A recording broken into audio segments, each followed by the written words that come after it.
제가 여러분들에게 뭘 하나 보여드리겠습니다. 짜잔!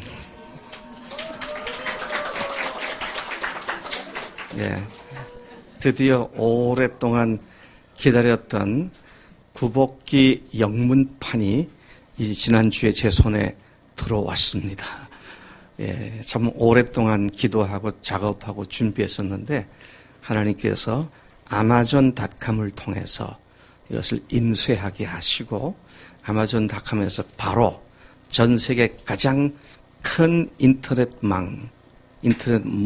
아마존닷컴에서 언제든지 페이퍼북으로나 전자북으로나 살 수 있도록 이제 이렇게 해서 전 세계에 동시에 원하는 사람은 구입할 수 있도록 판매가 시작되었습니다. 저에게는 제 딸이 10권을 사가지고 우송을 했는데 이 책값은 저자 가격은 3불인데 정가는 9불 99인데 그 다음에 우송비가 한 권에 10불씩 들어서 아보다 배꼽이 더 큰 그러나 제가 이 책을 딱 손에 쥐었을 때 드디어 이 손에 내 손에 들어왔구나. 이 책이 그렇게 전 세계에 새롭게 복음을 다시 소개하는 역사를 일으켰구나. 너무 감사하고 기뻤습니다. 여러분들 기쁘세요? 뭐 그랬나 보다. 박 목사가 뭐 지책 자랑하느라고 갖고 온 거야 뭐야. 뭐 생각할 수도 있어요. 됐어, 괜찮아요. 근데 기분은 나쁘죠. 근데 참 귀한 것을 보여주었는데, 제시해 주었는데, 그냥 대수롭지 않게 받는다든지, 그냥 넘겨버리면 참 귀하게 생각하고 제시한 그 사람의 마음이 섭섭할 수가 있잖아요. 여러분들도 그런 경험을 종종 당하셨습니까? 너무 좋고 귀한 것이라서 또는 누구에게 최선을 다하여 내가 사랑한 마음을 담아서 표시를 했는데 그것이 대수롭지 않게 취급당한다거나 또는 조금 지나쳐서 비아냥거림을 받는다거나 냉소적으로 반응을 보일 때에 여러분들 마음이 어떻겠습니까? 속상한 건 물론이고 그것을 위하여 돈을 더 많이 지불하면 지불할수록 그것을 위하여 더 많은 노력과 애씀과 수고를 했을수록 그 준비한 것이 더 크면 클수록 반대급부로 분노와 그 분노감이 불길을 휩싸이게 만들 수도 있는 것이 인지상정이죠. 제가 왜 이런 얘기를 하고 있나요? 하나님께서 우리를 죄에서 구원하시기 위하여 큰 돈을 들인 것도 아니고요. 그 어떤 것도 아니고 하나님의 최선인 아들 예수님을 세상에 보내시고 우리를 위해 십자가에 죽게 하시고 그분이 단번에 모든 죄를 완전히 영원히 사해 주신 사실을 부활로 확실하게 도장을 찍고 확증을 하신 후에 이 사실을 믿음으로 받아들이는 반응을 하는 자들에게는 그냥 그 영원한 생명을 공짜로 선물로 주셨는데 그 복음의 말씀을 듣고도 그 예수님의 말씀을 듣고도 그 예수님을 소개받고도 빈정거리고 부정하고 예수님을 거부해버린다면 제가 아까 말씀드린 대로 사랑을 위해서 투자한 대가가 크면 클수록 어마어마한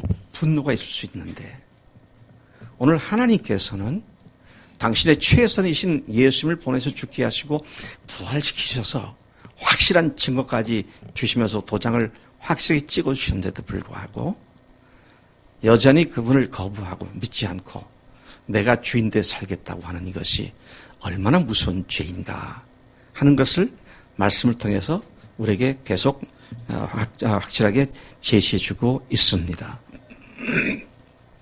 따라서 죄 중에 가장 심각한 죄가 무슨 죄냐? 무슨 죄죠? 예수 믿지 않는 죄입니다. 왜? 하나님의 최선의 선물을 거부해버리고 짓뭉개버리고 밟아버리고, 다른 성경에 보면 현저히 하나님의 아들을 욕보이는 일이기 때문에 그것이 가장 큰 죄다, 그렇게 말을 할 수 있게 되는 것입니다. 예수 믿지 않는 죄는 자기를 스스로 하나님의 자리까지 높여 그 누구도 아닌 바로 자기가 자신의 인생의 주인으로 살아가는 근원적인 죄 가운데 살아가겠다는 세상을 향한 선포이기 때문에 심각한 죄다라는 것입니다. 그런데요, 바로 그 근원적인 죄, 곧 자기가 주인 되어 살아가는 근원적인 죄를 위하여 창조주 하나님께서 주도권적으로 인도하시고 또 인도하시는 대로 이끌어갈 때, 순종하고 갈 때 가장 큰 축복을 주심에도 불구하고 그 예수님이 오셔 죽으시고 부활하신 사건을 듣고도 거부하는 죄와, 그리고 예수님을 주님으로 모셨다고 하지만 또 그 사실이기도 하지만 말로만 실제로 예수를 주로 모셨는데도 불구하고 매 순간순간 자기가 주인 돼서 살아가는 죄는 예수 믿지 않는 죄가 바로 그런 죄이고, 그래서 저는 오늘 이 시간 예수 믿지 않는 죄를 두 가지 측면에서 말씀을 드리고자 합니다. 그래서 여러분 이 설교 대지에 보시면 세 번째와 네 번째가 예수 믿지 않는 성령께서 깨닫게 하시는, 책망하시는 예수 믿지 않는 죄 원, 또 성령께서 책망하시는 뭡니까?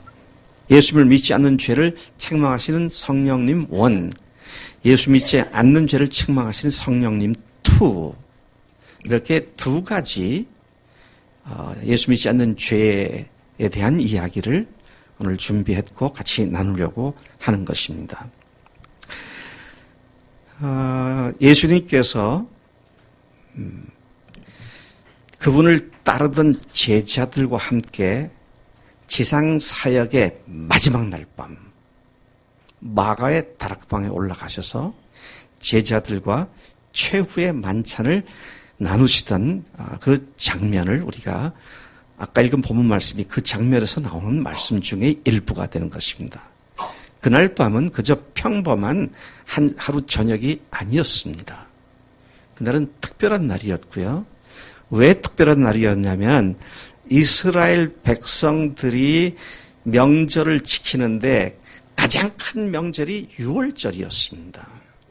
7일 내지 8일간 명절을 지키는데 그 유월절 명절 중에서도 가장 하이라이트가 유월절 식사를 하는 목요일 저녁이었습니다.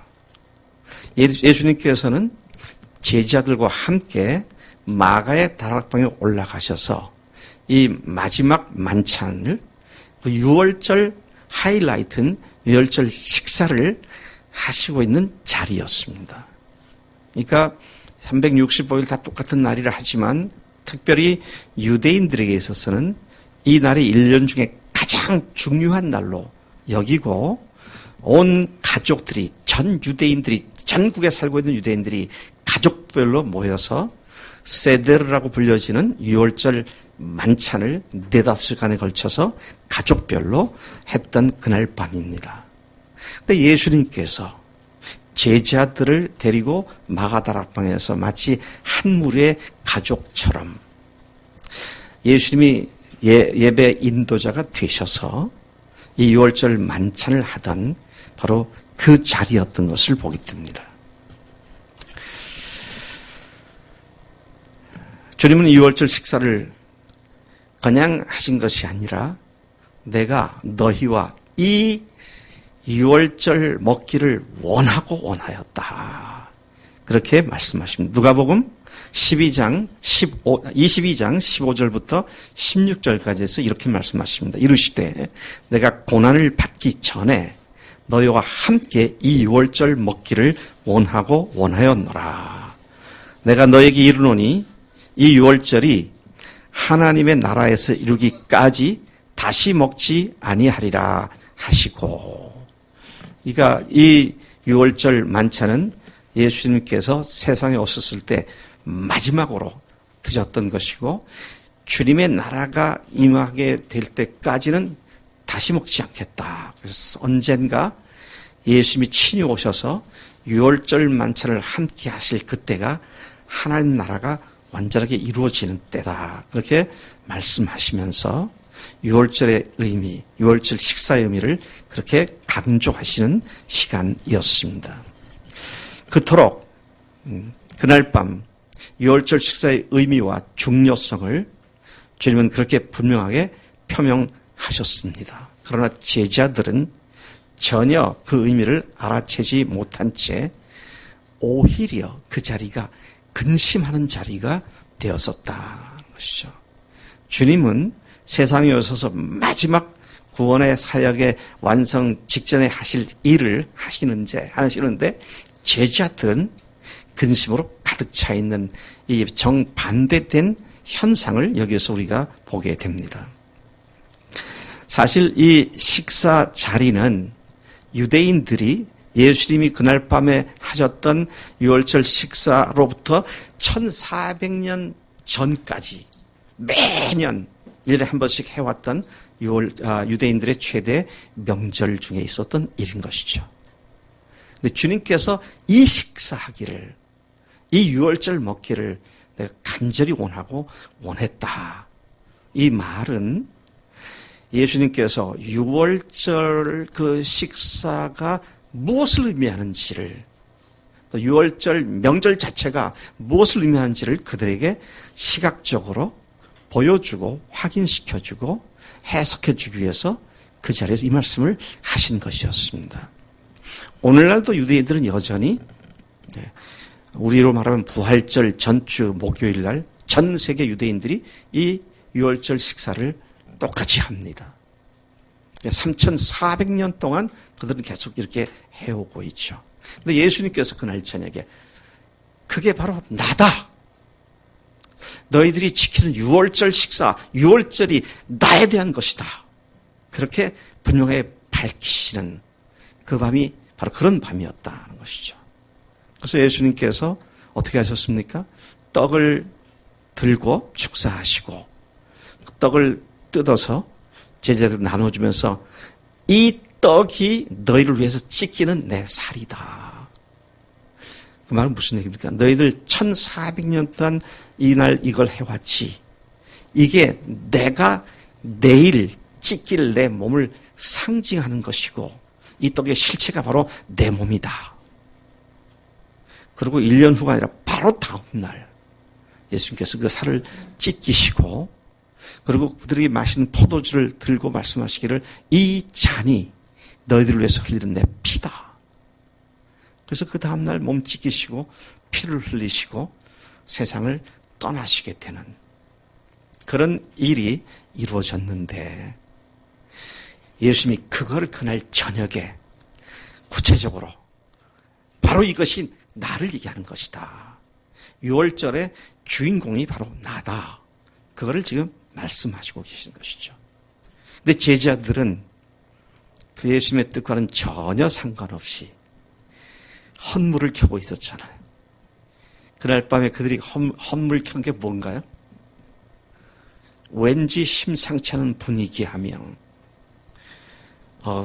여느 날과는 전혀 다른 특별한 날에 예수님께서 12를 데리시고 마가의 다락방에서 식사를 하시게 되니까 제자들은 드디어 메시아 왕국 선포를 하시는 그날이 아닐까 그런 생각으로 헌물 켜고 있었던.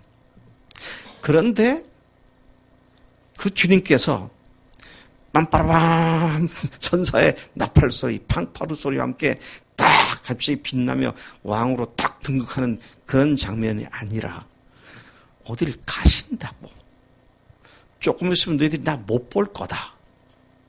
아니, 지금 왕으로 등극하실 분이 어디로 간다니까 이게 말이 안 되는 거죠. 조금 있다가 나를 못 볼 거다. 또 좀 있다면 또 볼 거다. 그럼 뭐, 어디로 가신다, 본다, 못 본다. 한참 헷갈리는 얘기를 하시니까 제자들이 점점 더 근심을 하는 거죠. 빨리 왕권 선포를 해야 되는데 무슨 말씀하시는 건지. 그날 밤에 분위기가 그런 분위기였습니다. 근데 주님께서 제자들에게 말씀하신 것이 너희들이 근심하지 말아라. 내가 가는 것이 오히려 너희들에게 유익한 거다. 왜냐하면 내가 가면 아버지께 요청을 해서 성령님을 너희들에게 보내줄 거다. 보혜사 성령님을 너에게 보내주시게 될 거다. 보혜사라고 하는 말은 우리말로 그대로 한자를 풀면 보호해 주시고 은혜를 베푸시고 가르치는 선생님이신 성령님을 보내주게 될 거다. 그렇게 말씀을 하신 것이죠.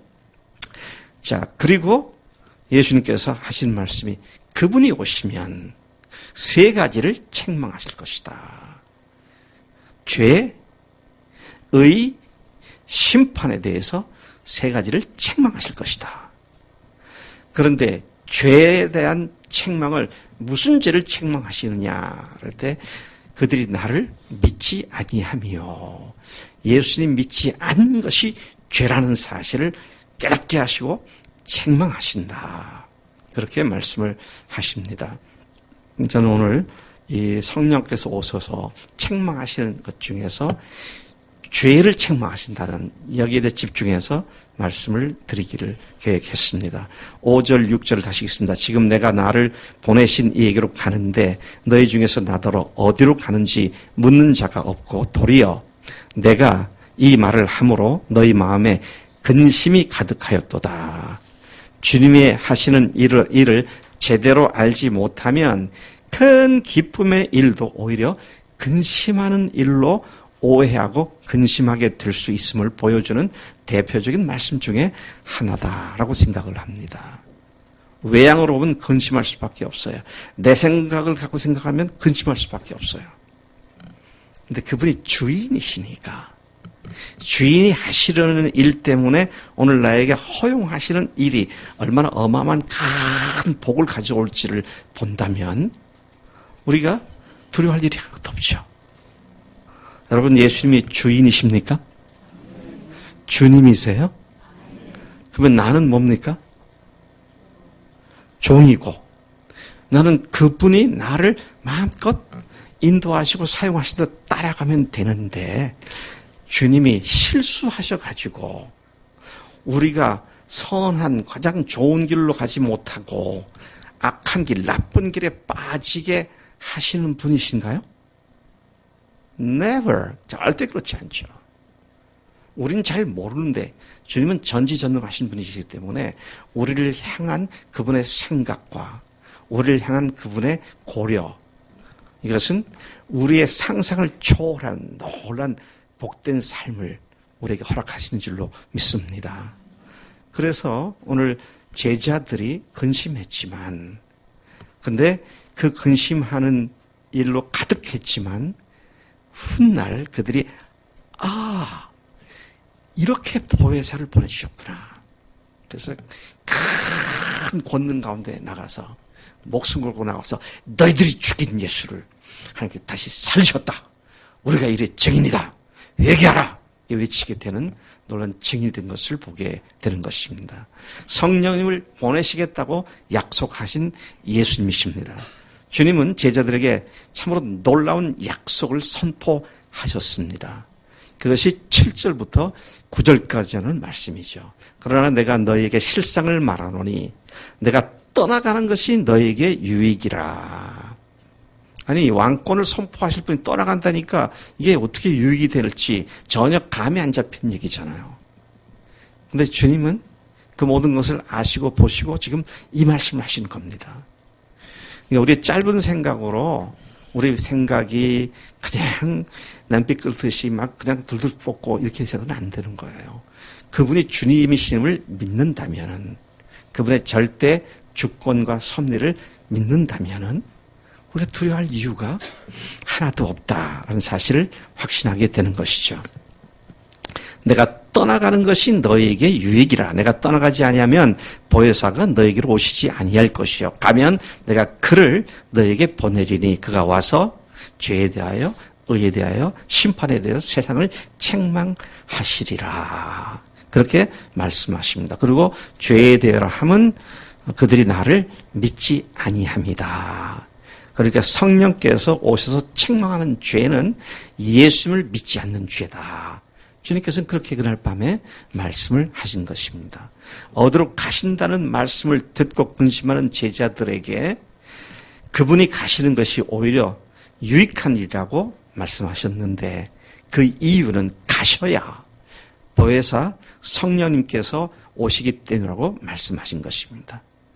그리고 예수님께서는 그 다음날 전격적으로 십자가에서 처형을 당하시고 3일 만에 다시 살아나셨으며 40일간 제자들과 함께 계시다가 40일 후에 하늘로 승천하셨습니다. 그리고 승천하시기 바로 직전에 다시 그날 밤에 약속하셨던 말씀을 재차 확인해 주십니다. 그것이 사도행전 1장 4절 5절 말씀인데, 사도와 함께 모이사 그들에게 분부하여 이르시되 예루살렘을 떠나지 말고 내게서 들은 바 아버지께서 약속하신 것을 기다리라. 요한은 물로 침례를 베풀었으나 너희는 몇 날이 못되어 성령으로 침례를 받으리라 하셨느니라.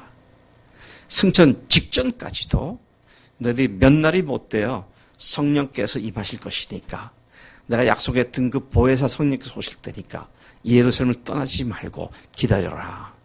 그리고 지금 승천하셨고 그 후로부터 열흘간 12사도들을 포함한 120명의 성도들이 마가의 다락방에서 기도에 전념하는 가운데 드디어 열흘 후에 오순절날 성령께서 그들에게 강림하신 것을 보게 됩니다. 참 흥미롭지 않습니까? 6월절에 죽으시고 6월절 다음 날 안식 후 첫날 부활하신 예수님, 그리고 오순절날 강림하신 성령님. 이게 결코 우연히 아무렇게 발생한 일이 아님을 우리가 보게 되는 것이죠.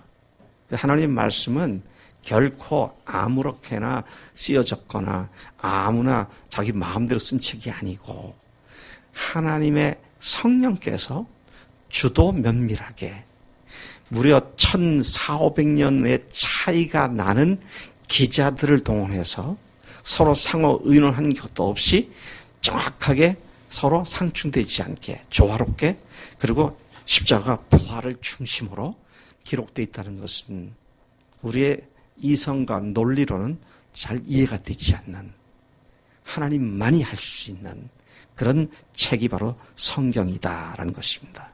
자, 성령께서 오셨습니다. 예수께서 약속하신 그 성령께서 오셨습니다.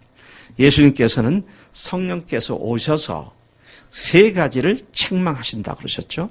죄와 의와 심판을 책망하신다 그랬습니다. 오늘 성령께서 깨닫게 하시고 책망하시는 죄에 대해서만 오늘 제가 집중하겠습니다만은, 주님은 성령께서 책망하신 죄가 바로 예수 믿지 않는 죄라고 밝히셨습니다. 왜 예수 믿지 않는 것이 죄입니까? 그 이유는 다음과 같습니다. 오늘날 자기 죄와 죄악들 때문에 구원받지 못하고 멸망받는 사람은 아무도 없습니다. 네? 제가 뭐라 그랬어요? 제가 앞에 주어를 얘기하다가 뒤에 동사와 또 목적어를 잘못 얘기했나요? 다시 말씀드리겠습니다. 오늘날 자기 죄와 죄악들 때문에 구원받지 못할 사람은 아무도 없습니다. 맞아요? 네. 우리 명준이가 끄떡거리는 거 보니까 확실히 맞네요. 제가 천재거든요. 근데 보세요. 왜냐하면 우리를 지옥으로 끌고 가게 만드는 죄와 죄악들은 이미 예수님께서 십자가에서 단번에 모든 죄를 완전히 영원히 사해 주셨기 때문입니다. 그런데 왜 안 믿는 사람 지옥 갑니까? 왜 지옥 가죠? 이제는 그 죄 때문이 아니고요. 무슨 죄 때문에 지옥 갈까요? 안 믿는 죄 때문에 지옥 가는 거예요. 그래서 무서운 겁니다, 이게요. 예수님께서 다 이루셨잖아요. 근데 안 믿으니까 그것이 자기에게는 의미가 없는 것이죠. 아까 제가 그랬잖아요. 이 설교 모두에서 내가 가장 소중한 투자를 해서 가장 귀한 것을 마련해서 누구에게 줬는데 그거 안 받게 되면 오히려 맹렬한 분노가 생길 수 있다고요. 주님께서 우리를 향해서 아버지 하나님이 아들을 보내셨고 보내신 것만 해도 어마어마한 사건인데 그분이 와서 십자가에서 대신 우리를 위해서 죽으셨고 그리고 그 어마어마한 얘기를 해도 사람들이 잘 안 믿을 것을 아시고 부활로 그분이 하나님으로서 우리를 죽으셨다는 사실을 확실하게 증거를 해주셨는데 이 증거를 받고도 I don't care. 난 관심 없어. 나는 뭐 안 믿을 거야. 그것이 그것 때문에 이제는 그 안 믿는 것 때문에 마귀와 그 졸개들인 사탄, 귀신들에게 예비되어 있는 그 지옥불로 안 믿는 자들이 들어갈 수밖에 없다고 하는 이 사실을 우리가 분명히 주목해야 한다는 것입니다. 그래서 죄악 중에 가장 무서운 죄악이 뭐냐? 그럴 때 예수 믿지 않는 죄다. 믿기만 하면 누구든지 모든 죄가 다 해결됐기 때문에 그냥 믿기만 하면 그냥 선물로 영어로 free gift라고 그랬잖아요. 공짜로 우리가 구원받는 거잖아요. 여러분 우리가 믿기 전에나 지금도 안 믿는 사람이랑 똑같은 겁니다. 우리가 믿기 전의 상태와 지금 안 믿고 있는 사람들의 상태가 똑같은 거예요. 근데 다른 게 있다면 딱 한 가지밖에 없어요. 뭔가요? 믿지 않는 죄를 회개하고 예수를 믿은 것. 그게 다른 거죠. 왜? 성경에서 예수께서는 믿는 자들의 모든 죄를 사하셨다. 안 그랬습니다. 모든 죄를 다 하셨다 그랬어요. 누구나 어떤 사람이 죄라도 그분이 십자가에 흘리신 보혈이 모든 사람들의 죄를 진 것이다. 그런데 받지 아니함으로 말미암아 오히려 하나님의 노를 촉발시키는 이런 결과가 되기 때문에 믿지 않는 것이 참으로 무서운 죄다. 이 사실을 우리가 주목해야 한다는 말인 것입니다. 여러분 예수님이 하나님이시고 주님이심을 믿으십니까? 아멘, 아멘, 아멘. 믿는 거 하나밖에. 얼마나 열심히 주님을 위해서 일했습니까? 아니요. 얼마나 열심히 전도했습니까? 아닙니다. 얼마나 열심히 성경을 많이 읽었습니까? 아니에요. 얼마나 선한 일을 했습니까? 아닙니다. 예수님이 죽으시고 부활하신 하나님으로서 그가 십자가에서 모든 죄를 완전히 해결하시고 부활로 확증해 주셨음을 믿느냐 안 믿느냐 이것만이 구원받고 안 받고의 유일한 기준이 된 줄로 믿습니다. 그래서 얼마나 쉬워요. 저는 아무리 생각해봐도요 예수 믿는 것만큼 쉬운 종교가 없더라고요. 와, 우리 이 목사님이 절친이신 권혁봉 목사님 분이 계시는데 그분이 그 고향에 가다가 중하고 이제 동승을 했다 그랬잖아요. 그리고 스님, 내가 평소에 불교에 관심이 많은데 불교의 진리가 무엇인지 한 문장으로 짧게 말씀해 줄 수 있겠습니까? 그러니까 그분이 아이고 불교의 진리가 워낙 심오해서 한두 문장으로 말 수 있는 게 아닙니다. 그럼 어떻게 되는 겁니까? 그랬더니 풀 빳빳이 먹인 가사장삼을 읽고 안개 낀 그 길을 건너라면 서서히 그 안개 물방울이 옷에 침투돼서 나중에 온 전체 몸이 옷이 후줄기로 젖는 것처럼 그렇게 오랜 세월 동안 서서히 깨닫게 되는 것이 불교의 진리입니다. 그래서 이 목사님이 질문하기를 그렇습니까? 그럼 스님의 가사장삼은 다 쳐지셨습니까? 아직도 멀었다고. 그래서 이제 목사님 그러셨대잖아요. 그러면 그때 이제 자기가 목사인 걸 밝히고 내가 믿는 기독교의 진리를 한번 들어볼라우? 그러고는 불교의 진리가 안개가 서서히 저물드는 거라면 기독교의 진리는 소낙비 같은 것이라고. 우리가 죄인인데 예수님 오셔서 우리를 대신 죽으셨고 부활로 하나님의 것을 증명하셨기 때문에 그분을 믿으면 그냥 선물로 구원받게 되는 거라고. 스님, 이 예수를 믿으시죠? 나중에 생각해 보겠다고. 진짜요. 구원받는 길이 이렇게 심플하니까 어린애도 믿고요. 또 누구도 믿어요? 전우와도 믿습니다. 나이가 많은, 저는 작년 금년 연세가 높으시고 임종을 앞둔 몇 분들에게 복음을 전했습니다. 근데 놀랍게도 그분들이 그 말을 받고 예수를 영접하시더라고요. 주님께서, 그분들이 주님에서 뭐 아무것도 없어요. 근데 주님이 그렇게 하시다니까 감사함으로. 네. 우리 작년에 이순 자매님 모친께서 병원에 계시다가 돌아가셨잖아요. 돌아가시기 불과 며칠 전에 갔더니 말씀도 잘 못하시고, 근데 다시 복음을 몇 번 반복해서 말씀드리고 같이 기도했습니다. 떠나오기 전에 기도하겠습니다. 기도를 했어요. 말씀도 잘 못했잖아요. 근데 예수님이 부활하신 나의 주, 나의 랑십니다. 제가 그 사실을 믿습니다. 그래서 따라 하셨어요. 따라 하셨나 안 했습니다. 기억이 안 나네. 그렇게 기도하고 예수님 이름으로 기도했습니다. 아멘. 그러니까 거기 있던, 같이 갔던, 거기 있던 분들이 다 깜짝 놀랐잖아요. 조금 전도 말씀을 잘 못해가지고 그러신 분이 제가 마지막 기도라고 아멘 하니까 아멘!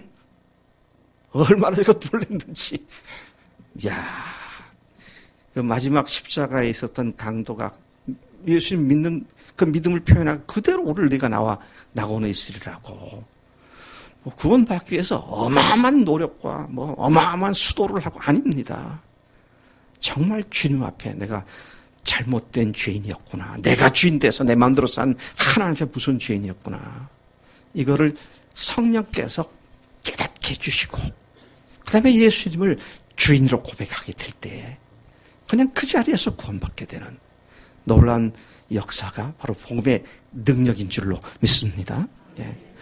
예수님 믿지 않는 죄, 성령께서 깨닫게 하시는 예수 믿지 않는 죄가 바로 이런 죄입니다. 이것이 그 죄의 원이에요.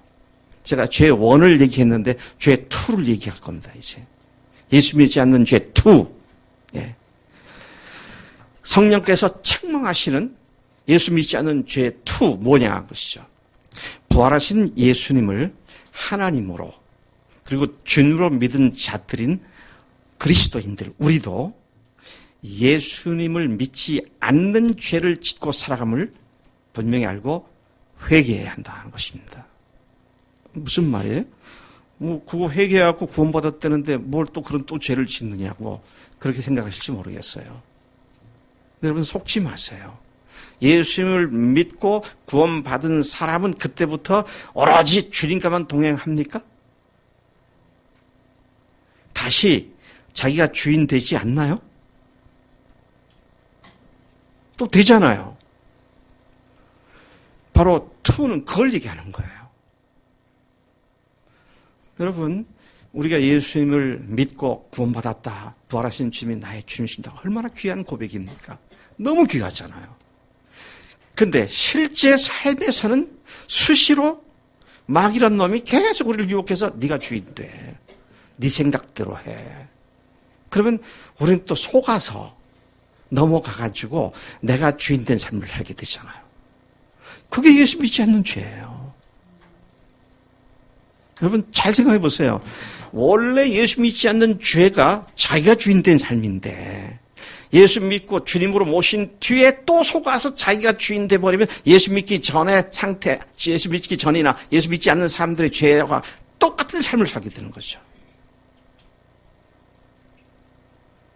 이렇게 얘기를 하면 많은 사람들이 그러면 구원을 잃는단 말입니까? 제가 그런 말 한마디도 안 했어요. 정말 주님을 모셨으면 구원 안 잃습니다. 근데 뭐예요? 자기가 주인돼 사는 그 삶에 사는 것만큼 자기는 계속 자기가 주인됐기 때문에 예수님을 믿지 않는 그런 상태의 삶을 살고 있다는 겁니다. 그러니 삶이 안 믿는 사람과 똑같아지는 거예요. 야, 얼마나 이게 심각한 문제인지. 제가 늘 말씀드린 것처럼 우리가 믿고 난 뒤에도 자기가 주인 돼서 자기 마음대로 살면 자기가 뿌린 것에 대한 대가를 반드시 먹게 돼 있어요. 하나님께서 회개하면 용서하시지만 용서를 받았음에도 불구하고 뿌리는 대가는 계속 자기가 거두게 돼 있다고요. 이게 얼마나 우리의 삶을 힘들게 만들지 몰라요. 근데 그것이 죄다라고 깨닫게 하는 것이 바로 성령님이 그렇게 하시는 것이죠. 그래서 여러분, 예수님을 믿지 않는다고 하는 말은 내가 주인되다는 말이고요.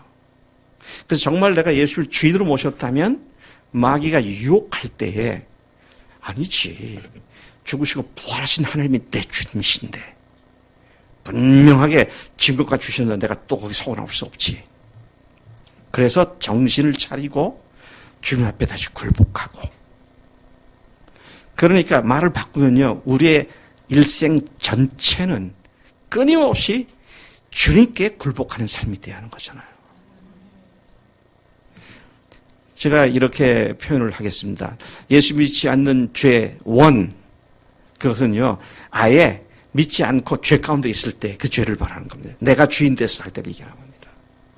그걸 다르게 표현한다면은 위치상의, 근본 내가 어디 위치에 있느냐라는 그 위치상의 죄다. 그렇게 말을 한다면, 영어 표현을 하면 포지셔널한 죄다. 그렇게 말한다면, 두 번째는 거기에 근본적으로 있지만 실제 삶에 작동을 하는 것은 내가 또 주인 돼서 사는 죄. 그걸 영어로는 functional하다 그렇죠. 실제로 작동되어지는 주인은 내가 또 되어 있다 말이죠. 다시 말씀드립니다. 여러분, 구원 문제에 너무 민감하지 마세요. 왜요? 이미 첫 번째 회개하고 구원 받았으면 그걸로 끝난 거예요. 그거 갖고 다시 얘기할 필요가 없어요. 그런데 실제 삶에서 내가 주인이 되면 그때마다 회개하고 또 용서를 받지만 그때 뿌려놓은 실제 불순종하고 내가 주인 되는 살던 삶에 대한 열매는 내가 계속 먹게 되는 거예요. 반드시 하나님은 죄를 짓는 것에는 대가를 지불하게 만드시는 거죠. 이 말은 다시 지옥 간다는 말 아닙니다. 여러분 오해하지 마시기 바라요. 그런데 제가 경험을 해보니까요, 주님이 나에게 말씀하신 것을 내가 주인 돼서 무시하고 내가 살을 때 그 결과가 지옥이더라고요. 그게요. 너무 힘든 거예요. 영혼이 깜깜해질 수밖에 없고요. 그게 빈도수가 잦아지면 어떻게 돼요? 양심이 둔해지고 나중에는 화인 맞은 것처럼 되어서 회개하기도 너무 힘들어져요.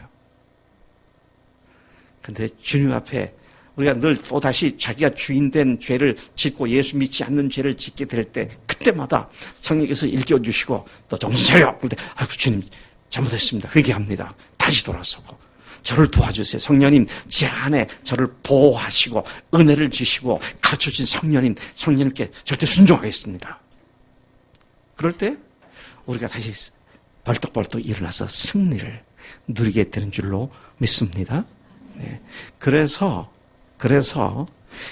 사도 바울이 고린도후서 4장에서 이렇게 선언을 하잖아요. 4장 7절부터 9절까지 보면 우리가 이 보배를 질그릇에 가졌으니 이는 심히 큰 능력은 하나님께 있고 우리에게 있지 아니함을 알게 하려 함이라.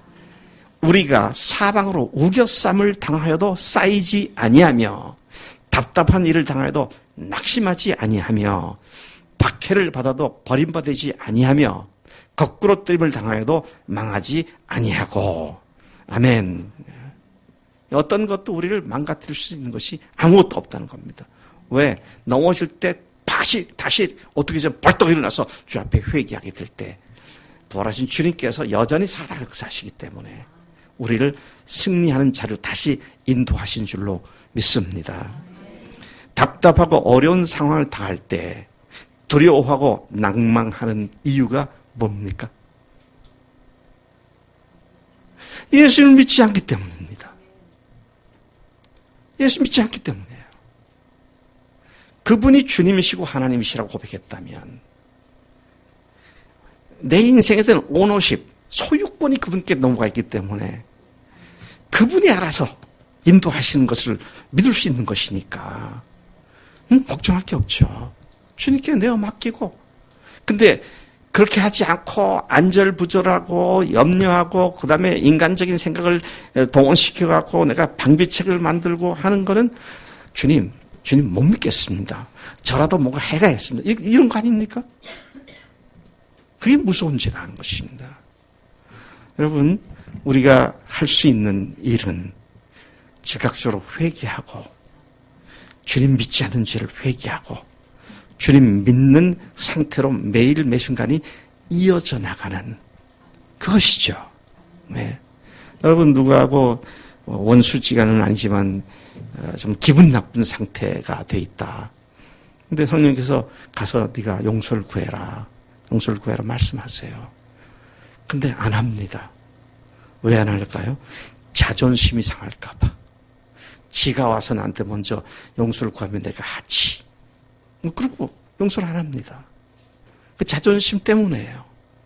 근데 성령님은 계속 용서해 주라고 말씀하시잖아요. 용서를 구하라고 말씀하시고. 근데 안 하는 건 뭐예요?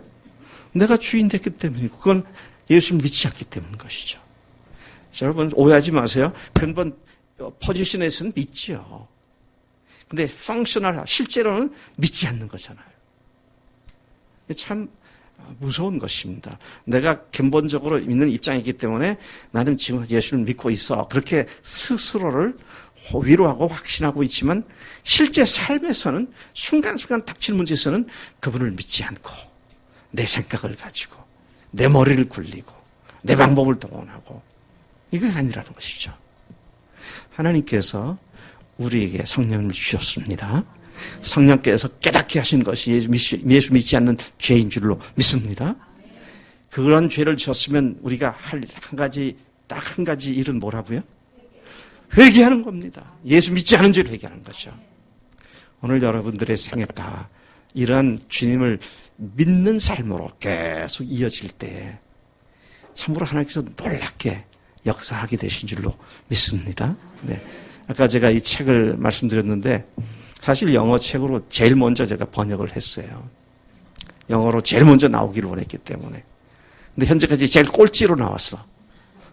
근데 이걸 제일 먼저 미국 출판사들한테 보냈더니 여러 군데 보냈어요. 그때 아직도 답도 없어. 어떤 때는 자존심 딱 긁는 답을 보내기를 한국의 신학교의 무명한 교수의 책을 낼 수 없다. 장사가 안 될 것 같으니까. 근데 제가 인간적인 방법으로 나쁜 XX들 그러면서 속으로라도 욕을 한 적이 없습니다. 어떻게 했느냐? 주님께서 하실 테니까 그냥 기다리겠습니다. 그랬더니 전 세계 가장 큰 인터넷 몰에다가 이 책을 딱 거기서 출판해가지고 올리는 이런 일을 하시더라고요. 여러분, 사람의 생각과 하나님이 하시는 방법은 전혀 다르다는 사실을 아시고 현재 상황이 힘들고 어렵다 하더라도 주님을 믿는다면 그것이 아무 문제가 되지 않고 오히려 하나님의 역사를 경험하는 놀라운 축복의 기회가 되는 줄로 믿습니다. 네. 하나님 아버지 감사합니다. 이 아침에 예수 믿지 않는 죄가 무엇인지를 다시 읽혀주시니 감사합니다.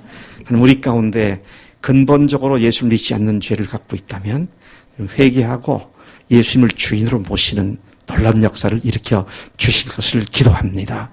또 그렇게 고백했지만 매일 매 순간에 실질적인 삶에서 예수 믿지 않고 자기 생각대로 사는 죄가 있다면 즉각 회개하고 주님의 사랑의 관계를 회복하는 우리의 삶이 되도록 역사해 주실 줄로 믿습니다. 그렇게 살겠습니다. 감사하고 예수님의 이름으로 기도드렸사옵나이다. 아멘. 아멘.